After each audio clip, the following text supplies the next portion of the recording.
Weber is recognized for questions. Thank you, Mr. Chairman. My district, 14 in Texas, the 3 coastal counties starting at Louisiana and coming southwest, arguably ground zero for Harvey flooding. It's just unbelievable. I have learned more about restoration and recovery and all of the efforts that have gone on that I ever wanted to know about disasters. But I hope I never get to have to use it again.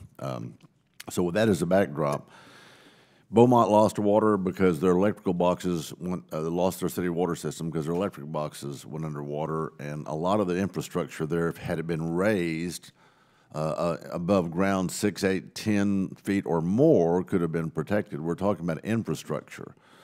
Walt knows that I was on the Environmental Reg Committee in the Texas House and dealt with energy there that session. So this is very near, and I was an air conditioning contractor before I sold my company.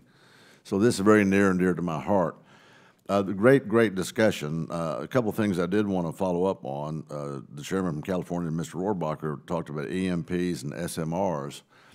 Of course, the SMRs are going to be more expensive to buy up front, so there's a cost factor there. But when you talk about EMP protection, I don't know probably which one of you guys can answer this. Does the EMP affect only a magnetic field that is in operation at the time, or is it all electrical devices?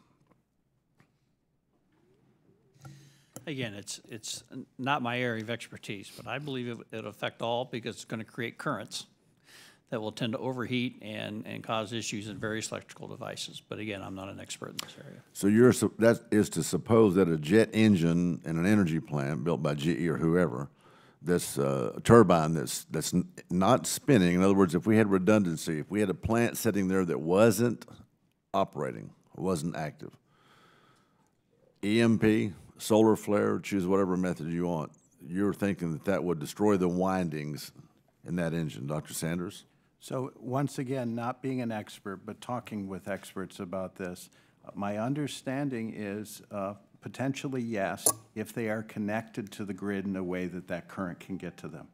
But I think the important point is they're potentially, particularly when this is a solar generated event, there is some warning. And so if we have appropriate detectors on the Earth, then we may be able to reconfigure parts of the grid. You would have a main switch you could throw, disconnected. In a sense. It's probably not as simple as one main switch, but there are ways in which we could build protection according to the understanding I have. Let me, you know, reading through this and going back through this brings up some really interesting questions. I think there's about 5 ways that we can help make our grid more resilient, and I'll just name them real quick.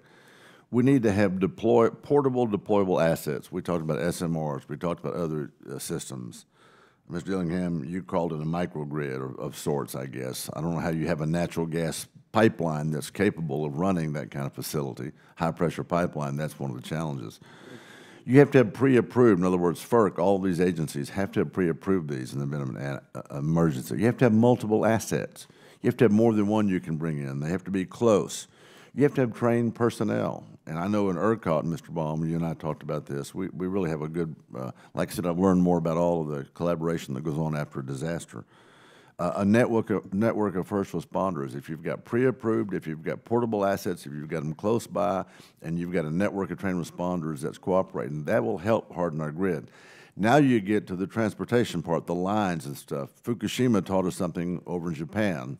Their nuclear plant, their backup power was too low. If we had our way, we would raise everything up 8, 10 feet in the air at least to get everything above groundwater.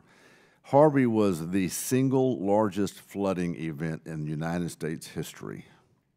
So, you know, I don't know if we can come in and fix all of those problems and raise all of those things up.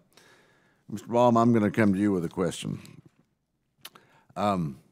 What kind of technology is available, in your experience, to stop a domino effect of power outages from moving region to region? In Texas, our grid operator, you know, is, as Dr. Dillingham talked about earlier, we deal with weather events all the time. Nothing as extreme as Harvey normally, but our grid operators are used to dealing with loss of certain lines or loss of certain generation. During Harvey, ERCOT, they have certain power plants that they have under contract to provide emergency power when needed, and when we lost some transmission lines due to the storm, they were able to call those reliability unit commitments into play, and a couple of power plants spun up to provide voltage support for that area. So that type of coordination needs to continue. One of the things you mentioned earlier, the staging and the moving of equipment, having ways to, before Harvey and especially before Irma, being able to stage crews and equipment and already have poles on the way to help out, is very key.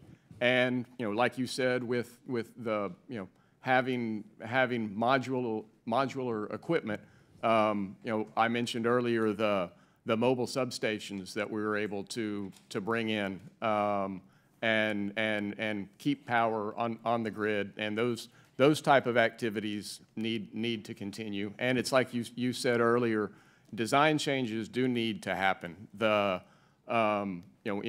In Houston, where you lost a big substation due to flooding, the Memorial substation, that had been there for 15 years. Right. I'm sorry, for 50 years, and had never had water inside it. But with this storm, it was flooded and was underwater for over 10 days. So that substation is being rebuilt with the new normal to be prepared if we have another flood event. Right. And being raised and doing walls and other things like that. We need to look. We need to take what we've learned from this storm and be prepared to do those design changes. Absolutely. Well, I appreciate that. Like I said, I've learned a lot. Hope I never have to use it again, but it will be very, very important information to have. I'm going to now